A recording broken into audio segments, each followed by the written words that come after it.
जय हिंद। पूरे देशवासियों को गणतंत्र दिवस की ढेर सारी शुभकामनाएं। 26 जनवरी को हम गणतंत्र हो गए थे।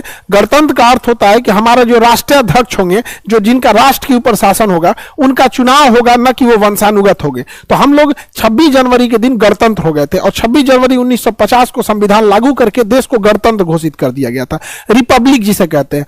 अब ये जो रिपब्लिक सिस्टम है, इस रिपब्लिक डे के दिन हमेशा हम लोग विदेशी राष्ट्रीय अध्यक्ष को बुलाते हैं। ये बड़ा दुखद था, इस बार हम लोगों ने जो बाइडेन को बुलाया था, बट जो बाइडेन ने इस ऑफर को ठुकरा दिया अपने चुनाव का बहाना देके। बट सब जानते हैं जो बाइडेन को क्वाड और इधर की ओर में काफी कम इंटरेस्ट उन्होंने दिखाया है, जिससे कि चाइना का मनोबल बढ़ा है। लेकिन हम लोगों ने जियोपॉलिटिकल स्टैंड लेते हुए हम लोगों ने देखा कि इसके जगह किसे बुला सकते हैं। तो कई लोगों को कहना था पुतिन को बुला दीजिए, तो वही व्लादिमीर पुतिन, अभी युद्ध का समय है, उनके यहाँ भी इलेक्शन है और अचानक से आप कोई 180 डिग्री चेंज नहीं ले सकते।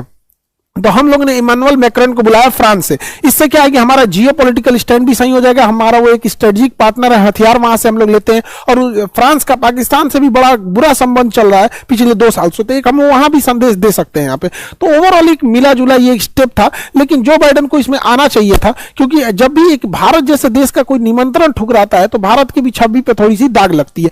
और हमेशा से हम लोग 26 जनवरी के दिन यहाँ पे हम लोग ने राजपथ पे परेड करते थे। तो पहले नाम बदल के राजपथ का नाम बदल के कर्तव्य पथ रख दिया गया, क्योंकि देश के कर्तव्य को निष्ठा दिखा रहा है। या हमारी देश की हर एक सेना, नौसेना, वायुसेना, पुलिस, सीआरपीएफ, जो भी अर्धसैनिक बल है, पुलिस के जवान है, अलग अलग राज्य हैं, सब अपने अपने झांकियों का प्रदर्शन वहां करते हैं। और देश में हमेशा से ऐसे ही गणतंत्र दिवस ढेर सारे खुशहाली के साथ मनाया जाए।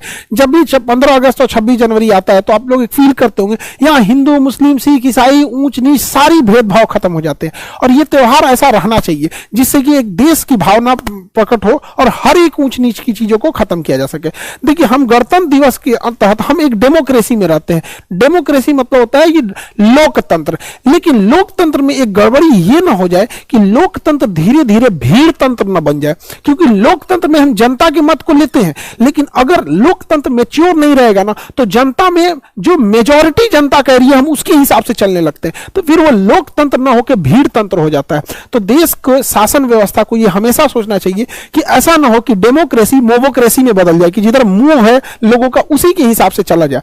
तो संविधान जब बनाया गया था तो अंबेडकर साहब ने भी कहा था कि संविधान में संशोधन की संभावना है, इसलिए ना ही हमने इसे बहुत लचीला बनाया है और ना ही इसे बहुत कठोर बनाया। जो भी इससे असहमत होगा इसमें परिवर्तन ला सकता है। अभी हम लोग 125 से ज्यादा संशोधन ले आ चुके हैं संविधान में, तो ये निरंतर प्रक्रिया होती रहती है। लेकिन हम लोग अभी चूंकि इनमेच्योर डेमोक्रेसी में रहते हैं, अभी पब्लिक अपने आप को लगता है कि नहीं हम वोट दे दिए, उसको लगता है कि उसका काम खत्म हो गया। इसके अलावा भी उसकी जिम्मेदारी बनती है एक पब्लिक की भी बातों को सुना जाना चाहिए यहाँ पे, तभी जाके रियल मायने में हम लोकतंत्र में हो जाएंगे। वरना ऐसा क्या है कि 2 करोड़ लोग खुश नहीं भी है तो क्या दिक्कत है, बिहार में सड़कें नहीं भी बनी है तो क्या ही दिक्कत है, एक बड़ा तंत्र आ जाएगा, भीड़ तंत्र हमारे यहाँ से चलेगा ही नहीं। अब देखिए हमारे यहाँ राज्य जो है ना अलग अलग हिसाब से, जिन राज्यों में सीटों की संख्या ज्यादा, इलेक्शन के हिसाब से ज्यादा मायने रखते हैं तो उसको ज्यादा महत्व दिया जाता है। वही हमारे पूर्वोत्तर के राज्यों को देखिए, पूर्वोत्तर के जो राज्य है, चाहे आप अरुणाचल प्रदेश देखिए, नागालैंड देखिए, अभी मणिपुर की